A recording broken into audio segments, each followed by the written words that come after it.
नमस्कार दोस्तों, हरे कृष्णा, राधे राधे। कैसे हैं आप सब लोग? आशा करती हूँ सब लोग बहुत अच्छे हैं। गंगा दशहरा का बहुत सारी शुभकामनाएं। आज के वीडियो में हम सुनेंगे गंगा दशहरा का व्रत कथा। गंगा दशहरा का पर्व ज्येष्ठ महीने की शुक्ल पक्ष की 10वीं तिथि को मनाया जाता है। ज्येष्ठ शुक्ल दशमी अगर सोमवार के दिन आता है तथा हस्त नक्षत्र में होते हैं तो कहते हैं कि घोर पाप नष्ट करने वाली हो जाती है। इस साल 2024 में गंगा दशहरा 16 जून को मनाया जा रही है। आप भी घर पर गंगा दशहरा का पूजन जरूर कीजिए। गंगा तट जा पाते हैं तो सबसे उत्तम माना जाता है।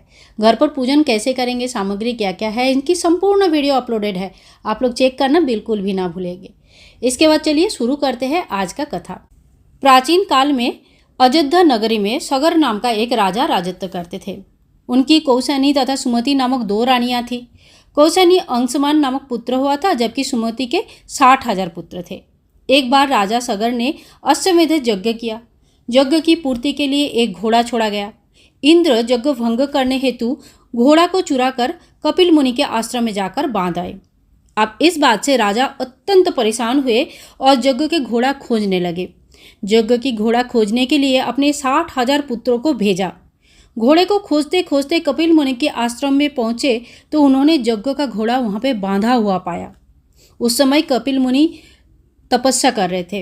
राजा के पुत्रों ने कपिल मुनि को देखकर चोर चोर कहकर जोर जोर से शोर मचाना शुरू कर दिया। कपिल मुनि की समाधि टूट गई तथा राजा के सारे पुत्र कपिल मुनि की तरफ देखा तो वह कपिल मुनि की क्रोधाग्नि में जलकर भस्म हो गए। अंशुमान पिता की आज्ञा पाकर अपने भाइयों को खोजना शुरू किया।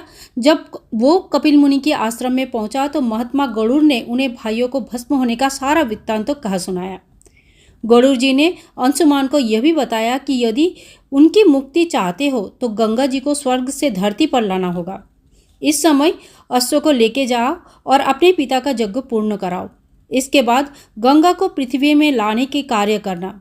अंशुमान ने घोड़े सहित यज्ञ मंडप में पहुंचकर राजा सागर का सारे वृत्तांत तो कहा। महाराज सागर की मृत्यु के पश्चात अंशुमान ने गंगा जी को पृथ्वी लाने के लिए घोर तपस्या की, परंतु असफल रहे। इसके बाद उनकी पुत्र दिलीप ने भी तपस्या किया, पर वो भी असफल ही रहे।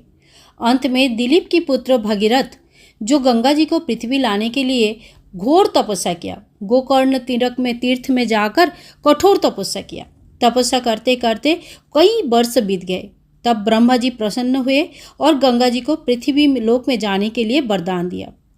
परंतु आप समस्या ये हुआ कि ब्रह्मा जी के कमंडल से छूटने के बाद गंगा जी की बेग पृथ्वी में कौन संभालेगा? ब्रह्मा जी ने बताया, भूलोक में भगवान शंकर के अतिरिक्त ऐसा कोई भी व्यक्ति नहीं है जो गंगा जी की बेग को संभाल सके। इसीलिए उचित यही होगा कि गंगा जी का बेग संभालने के लिए भगवान शिव जी के अनुग्रह किया जाए। महाराज भगीरथ एक अंगूठे पर खड़े होकर भगवान शंकर का आराधना करना शुरू किया।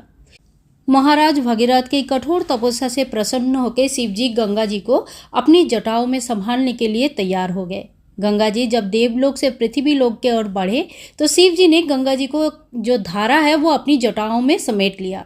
कई वर्ष बीत गए, गंगा जी को जटाओं से बाहर निकलने का कोई न पथ मिल पाया। भगीरथ ने पुनः अनुनय विनय करते हुए भगवान शिव जी की आराधना किया। शिव जी गंगा जी को अपनी जटाओं से मुक्त करने के लिए तैयार हुए। इस प्रकार से शिव जी की जटाओं से छूटकर गंगा जी हिमालय की घाटियों में कल कल करके निदान करते हुए मैदान के ओर बढ़ी। जिस रास्ते से गंगा जी जा रही थी उसी मार्ग में ऋषि जहन्नु का एक आश्रम था।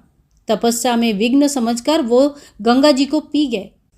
तभी महाराज भागीरथ ने फिर से प्रार्थना की और उनकी प्रार्थना सुनकर जंग से निकाल दिया गंगा जी को। गंगा जी जहन्नु की पुत्री तथा जाह्नवी कहलाए। इस प्रकार से अनेक स्थलों को पार करती हुई जाह्नवी ने कपिल मुनि के आश्रम पहुंचकर सागर के 60,000 पुत्रों के भस्म अवशेषों को उतारकर मुक्त किया। उसी समय ब्रह्मा जी ने प्रकट होकर भगीरथ की कठिन तप तथा कठिन तपस्या कर सागर के 60,000 पुत्र के अमर होने का व्रत दे दिया और घोषित किया कि आज से तुम्हारे नाम से गंगा जी का नाम भागीरथी होगा। अब तुम जाकर अयोध्या में राज संभालो। ऐसे कहकर ब्रह्मा जी वहाँ से अंतर्धान हो गए। बोलो गंगा मैया की जय हो। तो ये थी आज गंगा दशहरा के दिन गंगा जी की उत्पत्ति के व्रत कथा। अगर आप लोगों को कथा पसंद आई है तो प्लीज़ चैनल को सब्सक्राइब करके रखें और ज़्यादा से ज़्यादा शेयर करें। मिलूंगी नेक्स्ट वीडियो में, तब तक के लिए हरे कृष्णा, राधे राधे, हर हर गंगे।